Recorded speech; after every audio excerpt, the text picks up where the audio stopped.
உயர்வான வாழ்வை கொடுக்கும் 12 செயல்கள். மற்றவரை நம்பியிருக்காமல் உன்னை நம்பி வாழ்ந்துவிடு. எதையும் செலவு செய்வதற்கு முன்பு யோசித்து செலவிடு. மரணம் உறுதி செய்யப்பட்ட ஒன்று. எனவே வாழும் காலத்தில் மரணத்தை நினைத்து அஞ்சாதே. சம்பாதிப்பதில் சிறிது சேமித்து பழகு. சுயமாக சிந்தித்து செயல்படு. எந்த ஒரு காரியத்தையும் திட்டமிட்டு செயல்படுத்து. உண்மையாக நேர்மையாக உழைத்திடு. உறங்கும்போது எந்தவித சிந்தனையும் இல்லாமல் அமைதியாக உறங்கு.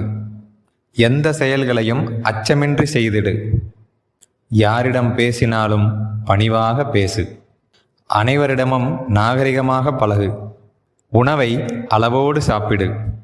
இந்த 12 செயல்களும்